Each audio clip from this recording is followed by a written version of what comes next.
India में जैसे ही UPI launch हुआ है तो बहुत से लोगों के माइंड में एक डाउट आ रहा है, आखिर ये यूपीआई है क्या ये फोन पे, गूगल पे, पेटीएम की तरह है या फिर उससे थोड़ा डिफरेंट है। Hello everyone, Rishi Kumar Thakur here और आज की इस वीडियो में टोटल मैं आपको यूपीआई के बारे में इन्फॉर्मेशन देने वाला हूँ। तो इस वीडियो को पूरा ध्यान से देखिए और इस वीडियो को देखने के बाद आपको कोई और वीडियो देखने की जरूरत नहीं पड़ेगी। तो UPI is a cashless and contactless digital payment medium. UPI एक कॉन्टैक्टलेस और कैशलेस डिजिटल पेमेंट मीडियम है। अब आप बोलेंगे पेटीएम, गूगल पे, फोन पे भी तो कैशलेस और कॉन्टैक्टलेस डिजिटल पेमेंट मीडियम है, तो उससे ये डिफरेंट कैसे हुआ। दोस्तों, फोन पे, गूगल पे जब आप पेटीएम यूज करते हैं या फिर यूपीआई, वीपीआई कुछ भी यूज करते हैं तो आप पैसे आप किसी के मोबाइल नंबर से या किसी को भी सेंड कर सकते हैं और उस पैसे को वो किसी भी यूज में ला सकते हैं, कोई शॉपिंग करने में या किसी को ट्रांसफर करने में, किसी भी पर्टिकुलर रीजन से उसको यूज में ला सकते हैं। लेकिन यूपीआई अगर आप किसी को सेंड करेंगे, जैसे आप गवर्नमेंट गरीब लोगों को पैसे भेजती है तो वो गरीब लोगों तक पैसे नहीं पहुंच पाते हैं, ठीक है। अब ये जो यूपीआई है जिसके अकाउंट नंबर में नहीं जाएगा, डायरेक्ट उसके नंबर से जाएगा, नंबर पे जाएगा, जैसे ही वो क्यूआर कोड की फॉर्म में जाएगा या फिर एक एसएमएस स्ट्रिंग की फॉर्म में जाएगा। क्यूआर कोड मतलब क्यूआर कोड की फुल फॉर्म होती है क्विक रेस्पॉन्स।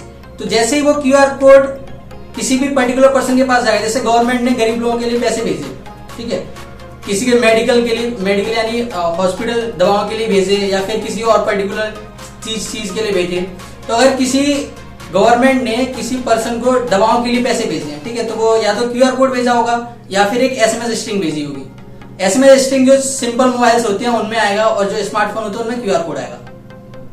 तो जैसे ही वो एसएमएस स्ट्रिंग या फिर क्यूआर कोड आएगा तो उससे केवल वो दवा ही खरीद सकता है, उसके अलावा और किसी भी यूज में नहीं ला सकता। पहले क्या होता था, गवर्नमेंट हर किसी के अकाउंट में पैसे भेजती थी दवाओं के लिए, मेडिकल के लिए या फिर किसी और रीजन के लिए। तो लोग क्या करते थे, उससे लेके जाके दारू पीने लग जाते थे। तो अब ऐसा बिल्कुल नहीं होगा। अगर वो उस क्यूआर कोड को लेके दारू खरीदने जाएगा तो वहां पे वो इनवैलिड दिखाने लगेगा, जिससे वो दारू खरीद नहीं पाएगा, सिर्फ उससे दवाई खरीद सकता है।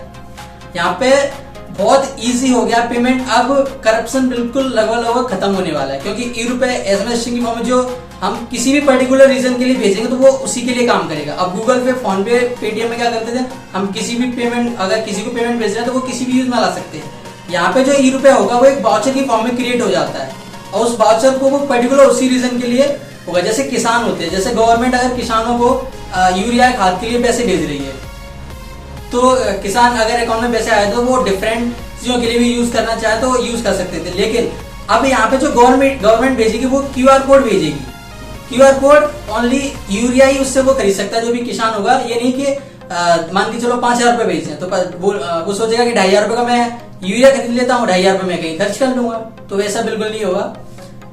आपको जो भी आपको क्यूआर कोड मिलेगा उससे आपको यूरिया खरीदना ही पड़ेगा। आप किसी भी दूसरे काम के लिए उसको यूज नहीं कर सकते हो, ठीक है। अब मान के चलिए मेरी कोई कंपनी है, ठीक है, उससे मुझे क्या बेनिफिट होगा। मैंने अपने किसी एम्प्लॉय को अपने किसी मीटिंग के लिए कहीं बाहर भेजा, ठीक है, और मैंने उसको बोला कि ये लो पैसे 30,000 रुपए और इससे तुम ताज होटल में जाके रहना। अगर मान चलो मैंने मुंबई भेजा तो ताज होटल में जाके रहना। तो अगर मैं उसको 30,000 रुपए देता हूँ तो वो सोचेगा यार ताज होटल से रहने से अच्छा मैं किसी दूसरे होटल में रहूँ जिससे मेरे पैसे बच जाएंगे, ठीक है। लेकिन अब यूपीआई की फॉर्म में जैसे हम 30,000 रुपए भेजेंगे तो हम क्या करेंगे, अपनी बैंक के पास एक रिक्वेस्ट डालेंगे कि हमें एक 30,000 रुपए का ताज होटल का वाउचर दीजिए, यानी क्यूआर कोड दीजिए। तो वो हमें उस क्यूआर कोड को देगा, हम उसको उसके पास भेज देंगे और जैसे ही ताज होटल में ही जाएगा, सिर्फ पर्टिकुलर ताज, तो वहीं पे वो क्यूआर कोड काम करेगा और किसी भी होटल में वो काम नहीं करेगा। तो ये सारी चीजें मैंने आपको बताई। और एक इम्पोर्टेंट चीज, जैसे हम फोन पे, गूगल पे, पेटीएम यूज करते हैं तो हमें वहां पे जाके रजिस्ट्रेशन करना पड़ता है, केवाईसी करनी पड़ती है। लेकिन यूपीआई यूज करने के लिए, यूपीआई ट्रांसफर करने के लिए हमें कोई भी रजिस्ट्रेशन करने की जरूरत नहीं है, कोई भी केवाईसी करने की जरूरत नहीं है। ये बहुत ही सिंपलेस्ट वे है किसी को भी पैसे ट्रांसफर करने का या कोई भी लाभार्थी को लाभ भेजने का। तो थैंक यू। आई होप आपको वीडियो काफी इंटरेस्टिंग लगी होगी। तो ऐसी वीडियोस देखने के लिए चैनल को सब्सक्राइब कर लीजिए और फेसबुक पेज को फॉलो कर लीजिए, सो दैट आपसे वीडियोस मिस ना हो। Till think positive, be positive and live positive. मिलते हैं नेक्स्ट वीडियो में।